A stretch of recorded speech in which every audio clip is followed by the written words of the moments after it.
Hello and welcome to the Geeky Brummie podcast here at Botanical Gardens, Birmingham.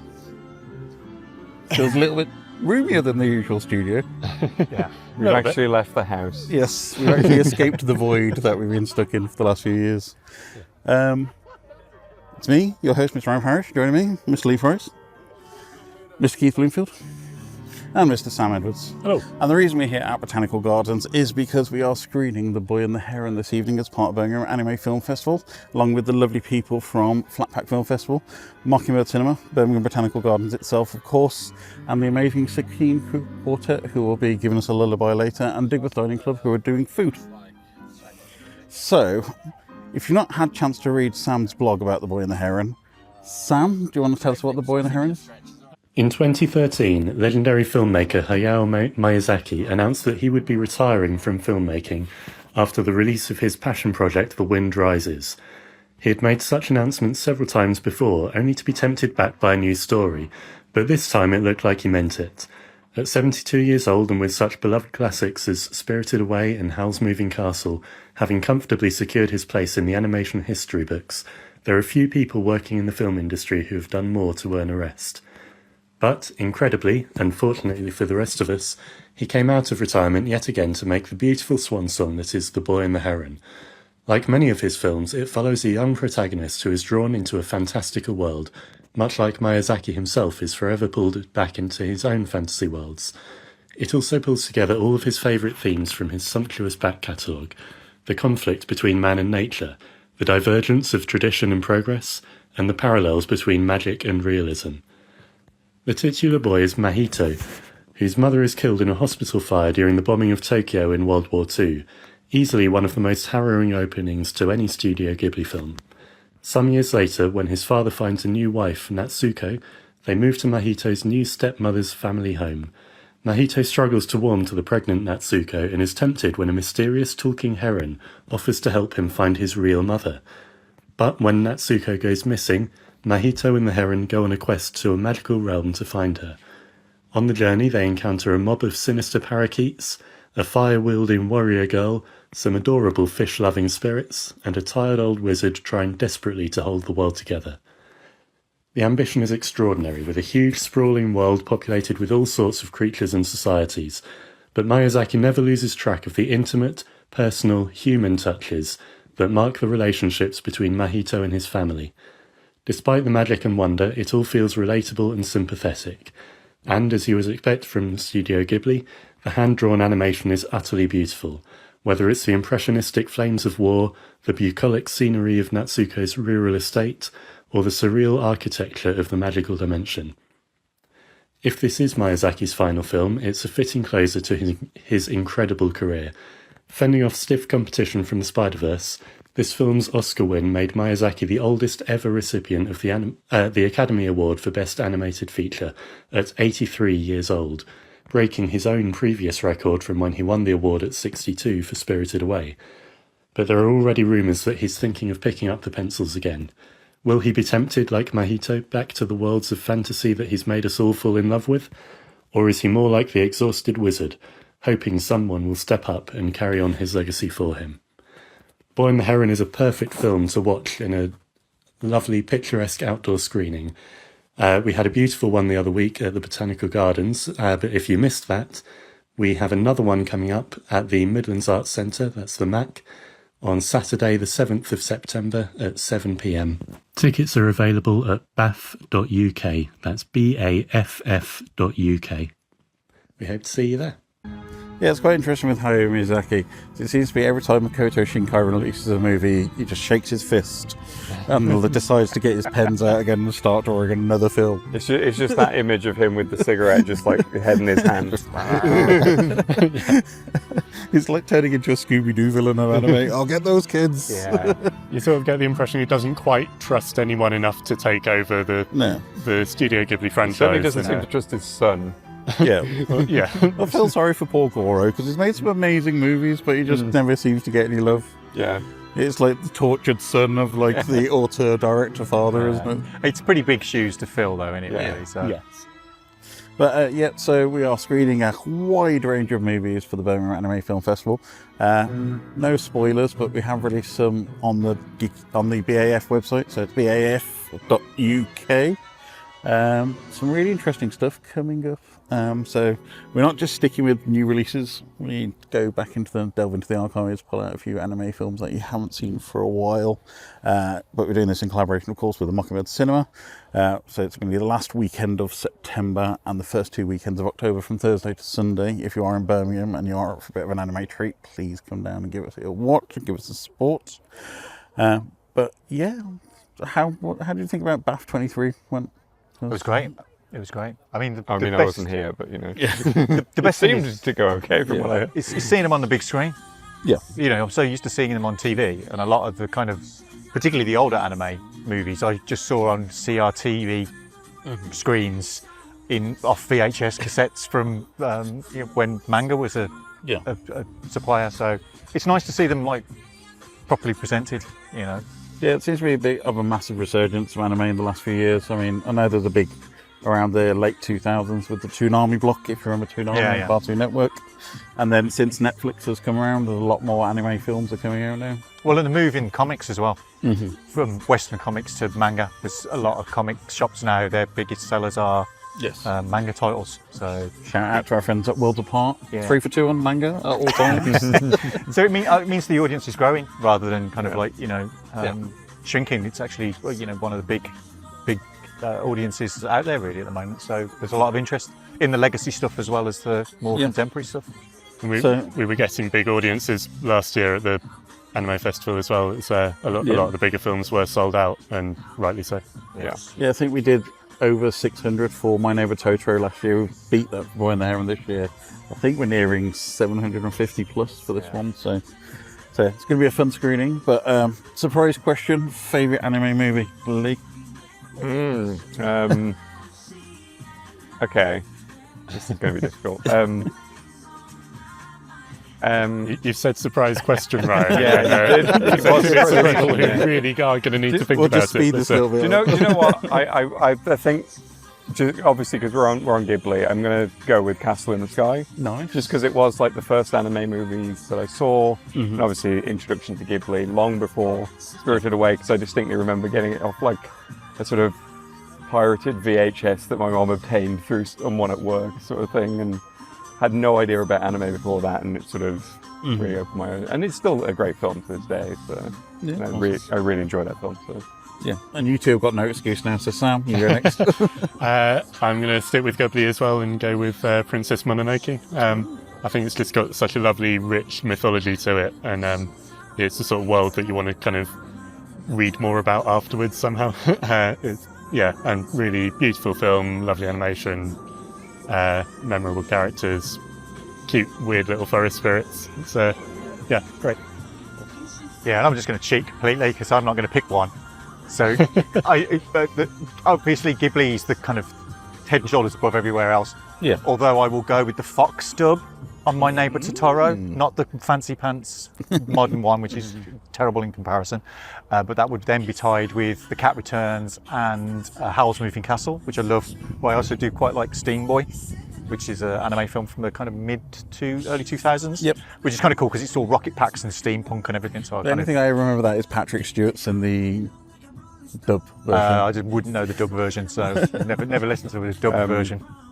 Can I throw in an additional one? Now I've thought of one, because I thought of Your Name, which is a really good film. Girl Who Jumps Through Time. Yes. Yeah. There's just too many. So too many. Doing Shinkai and Ghibli, because I was going to pick Shinkai as well. I was going to go with 5 centimeters per second, which is one of my favourite Shinkai movies. It's one of the shorter ones. Yeah. It's 3 20-minute vignettes. Yeah. They're all tied together through length of time and distance. But this is the beauty of anime in the same way as manga, is that there is a title for everybody. From young children through to kind of adults. Because obviously, if you were Through to even more adults, yeah. an 80s fan of manga, the first things you've seen is like, Legend of the Overfiend would be your first introduction to manga. The Guyver, those kind of really Ninja Scroll, those kind of really Yeah. hefty movies. But there's something for everybody. That's the beauty of it as a medium or an art form or a genre. And it's not really a genre. It's an art form. Same as any animation really. But manga and particularly Japanese audiences embrace that thing of like, it's just a film. It's animated, but it's just a film telling a story that we kind of engage with. So I think it's and that's great.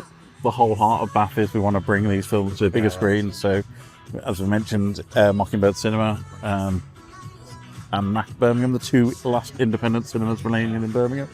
And it's a case of use them or lose them. Yeah. So this is an opportunity to come out and see something that you would never have seen before on a big screen. We've been some really picky with our titles this year. Can't really spoil it too much, particularly on the BAF website.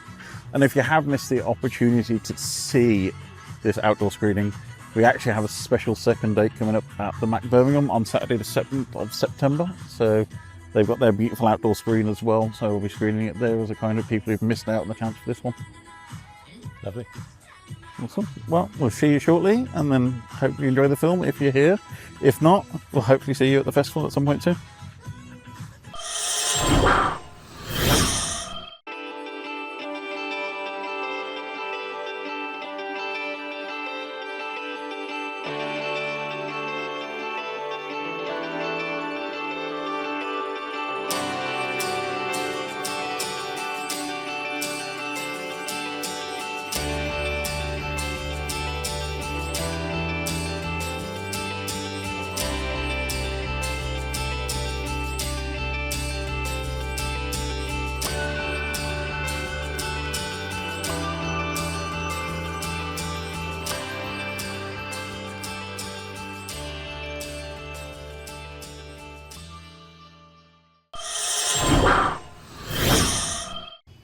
So we're coming to a quietish little corner. We'll manage to squeeze onto a comfy park bench. Well, it's as cosy as the actual auditorium is now. There's like 700 people. 700 plus people are now crowded into space. This is quite cool. So, one geek thing, keep it nice and short. Keith, what have we been up to since we last spoke to you? Okay, I'm going to go with something that I don't know if many people watch, but I quite enjoy. And it's a TV show that is, I think, on Hulu in the States, but Disney Plus here in the UK. And it's the unloved cousin of Rick and Morty, and it's the Solar Opposites, which is basically the story of 4 aliens who get stuck on Earth, and it's their escapades. And since a certain incident with a certain person a couple of years ago, Dan Stevens has now taken over the lead voice acting job, which he did quite well last season, but this season he's been more doing his voice as he wants it.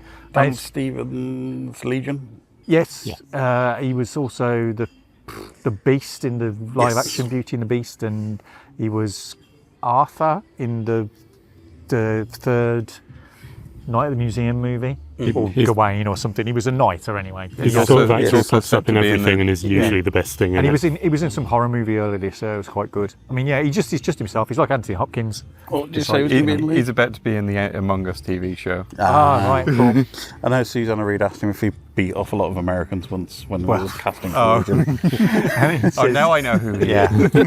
Yes, he did. I've seen that clip. And it's just silly and funny and full of sci-fi tropes. And there's a great bit where they have 2 kind of stories inside the main story, which is Silver Cops, which is a guy they jettisoned off into space, and he's now joined this intergalactic space cop agency, and that's a whole story going on in itself. And also the 2 kid characters in the main film had a wall was just full of shrunken humans, and it was kind of like a Mad Max. Is it the one they captured, basically? Yeah, and then they annoyed them. They just stick all these people in this wall, shrunken down, and it's had a whole kind of thing, and they've all escaped the wall now and are living in the garden, and there's a whole thing going on with that, and they just have little episodes in amongst the others, and it's just really funny and entertaining, and I quite enjoy it, and I do like watching it, and if you've not caught it, you should, and you had any love for Rick and Morty, you should definitely catch the Solar Opposites on Disney Plus. Brilliant. Awesome. Sam, how about yourself? I'm going down a similar line of an animated show that's been on for a while, but I'm only just getting into it, but I've got very into it, which is a kids show called The Dragon Prince, which Netflix has been recommending to me for a while, and I put it on as a sort of, I needed something to have on in the background while I was ironing type program, but having started it, it's really, really, really genuinely very good. It's a sort of fantasy show about a world that's been used to be populated by humans and sort of mythical creatures, but then there's been a big sort of cataclysm that split all the mythical dragons and elves into one side of the land, all the humans on the other side. Dragons and elves and so on use sort of elemental magic, which humans don't have access to, but they've developed what's referred to in the show as dark magic, which is created by basically killing something magical to create your spell, which is obviously not a very nice thing. But it's got incredibly well written characters. There's a couple of people who are sort of villains but weirdly likeable. The main character is voiced by the guy who played Sokka in Last Airbender. Which version? Avatar, yeah, the proper animated one. Yes, I was going to say, because the animated one, there's the film which we will never speak of, and then there's the Netflix animated live series, which was meh. Yeah, no, the original proper animated one. And yeah, all the cast are very, very good. And yeah, I've sort of slightly fallen in love with it. Binged quite a lot of it over the last couple of days, and it's short episodes are very easy to watch, and similar sort of sense of humour to Avatar as well. So if you like that, you'd probably like this. Awesome. Leigh, how about yourself? So I have a game recommendation, mostly because it's a game that I have played for work, for a review, and did some guides and stuff. But I got a solid 9 out of 10 from me for in this review. It's called Cat Quest 3. It is basically the Cat Quest games. They're obviously, as you can probably guess, there are 2 other Cat Quest games. Both of them are kind of like, very silly, cartoony action RPGs starring a cat in a medieval world. But the third one is a pirate adventure. Oh, okay. Brilliant. So Black Flag, but with counts. Yes. And it is like a sort of very small open world kind of thing, but it's more like, it's kind of, the best way to describe how it looks is it's almost like a diorama. If you sort of think of like things like Octopath Traveler and that sort of like Square Enix 2D HD thing that they're doing, where it's like you've got 2D sprites, but like everything's kind of layered in a sort of pseudo 3D. So like there's old paper theatres you used to like. And the way that the world is constructed is as if it actually is like a treasure map, and everyone's walking around it. So like bits of the map are marked with the location, and like the border of it is like the actual sort of meters and all that sort of stuff. But yeah, like you play as this little cat pirate, and you just sort of sail around in your ship, and you're on a quest to find this mythical treasure which holds a secret, and you just sort of encounter like characters along the way, and the world's very open. You can kind of just explore it at your will, and you've got lots of sort of side areas and stuff, and it's just such a good time. So if you're a fan of Zelda, those kind of games? Yeah, it's very sort of similar to that. It's obviously got like, real-time combat and stuff, so...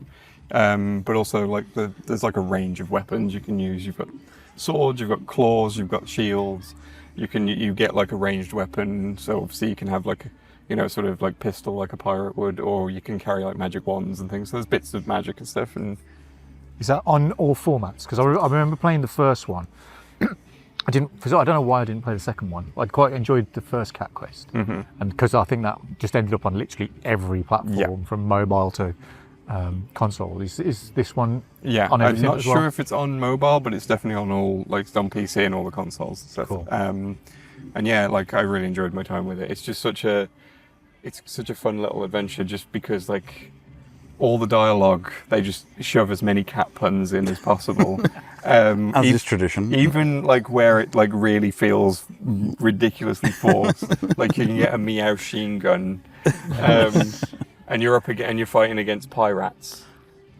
And it's just such a fun little thing. Like it does not take itself too seriously. It's just a fun little sort of 10 to 15 hour adventure, depending on how much you're exploring, and just really gorgeous visuals, really fun gameplay, and just really fun dialogue. And I highly recommend everyone goes out and plays it. You can. How do you make things better? make them pirates. Yes. Yeah. Classic. It's got pirates or ninjas. Those are your two Yeah, options. that's We're all it. aware. You either go ninja or the pirate route. Yeah. Maybe Cat Quest 4 will be ninjas. Yeah. Cat ninjas would work quite nicely. Yeah. I mean, they are quite silent. Yeah. And deadly. So, my one geek thing, I am going to pick, not a good geek thing, I'm going to pick the beigest thing I have ever seen in the world. Okay, It's surprises. currently in cinemas. I think I might know where this is going. Oh gosh, okay. It's based on a video game. Yep. Directed by Eli Roth, Yep. but it's at 12A. Starring Kate Blanchett, Jack Black.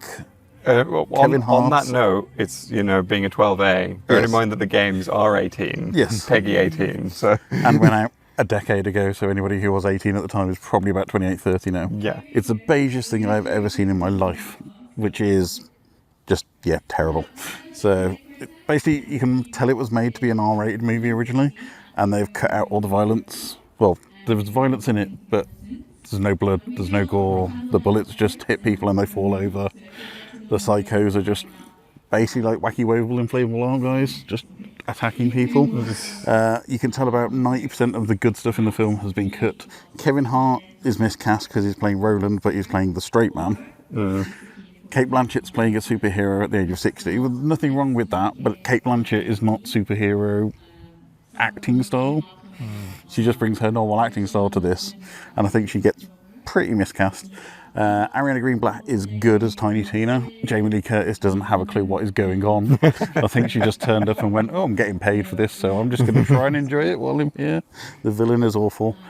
Please do not see this. Don't even watch it on streaming. Don't give them any of your money. Wait for the extended R-rated version that comes to Blu-ray and Wait DVD for the in 6 director's months. cut. Yeah, basically. Yeah, this is like the general opinion I've been hearing about it, is that it's like, it's not even good enough to watch as like, it's so bad. It's not even bad good. It's not entertainingly bad, Yeah. But the trailer just bugged me from the start because, I thought, this might be okay. I quite like some of the Borderlands games, but then there's a whole sequence in the trailer where they're flying into the mouth of a monster. They shoot some missiles into the monster. Then the car goes into the monster's mouth. Yes. Then there's like several seconds, and then the back of the monster explodes, and the car, travelling at the same velocity, entered the. It's like, that's not how physics works. No. If you'd have gone in the mouth, you've stopped. Yes. You don't come fly. It's like, no, Do you know this what the is what still problem is, wrong. Keith? That is the best action scene in the Oh world. my Leads God, up to this that's the moment. worst thing. And it is just, you're watching the film and you're just like, it's just, there's no character development. You have no empathy, no association with the characters. So much plot has obviously been cut out. It's just dull.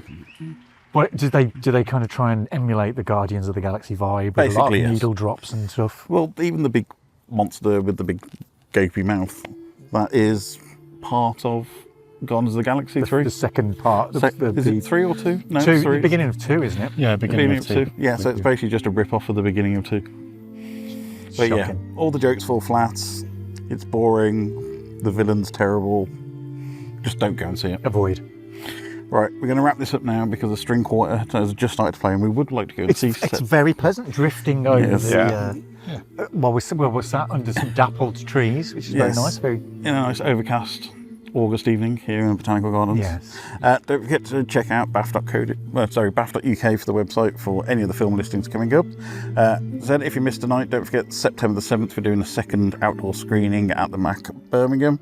Thank you very much for joining us. We've been Geeky Brummie. Keith, where can we find you online? You can find me, like everybody should have, it's the same name on all social media platforms. Broken 6 years worth of tweets. Hard Luck Hotel on everything. Now I've lost my underscore, but it's the same on everything. So it's the same in Threads as it is on Instagram. I don't have to go looking up 44 different names for everybody on every platform when I'm trying to do my Talking of different Comic of the names, week. Sam. I'm nice and awkward. So I'm at SDEdwards89 on Instagram, one name. and I'm DragonSam89 on Twitter. Lee, how about yourself? You can find me, BobThePetFerret on YouTube, and the Cheap Ferret on Twitter. And you can also find the Cat Quest 3 review that I mentioned. You can find that on Silicon Era, which I write for as part of my job, and obviously all the usual Geeky Brummie places. Yes, don't forget to check out our Comic of the Week listing every On Wednesday. Wednesdays, yeah. Our Film of the Week listing every Thursday. And our Game of the Listing most Fridays. Yes. Don't forget to check out BAF UK. So that's BAF_UK on Twitter, Instagram, Facebook, Threads. And don't forget to check out Geeky Brummie on Twitter, Instagram, Threads, YouTube, geekybrummie.com. Anywhere that Geeky Brummie, or the words Geeky and Brummie come together. But we shall see you again soon. Thanks very much. Bye, everybody. Cheerio, folks. Bye. See ya.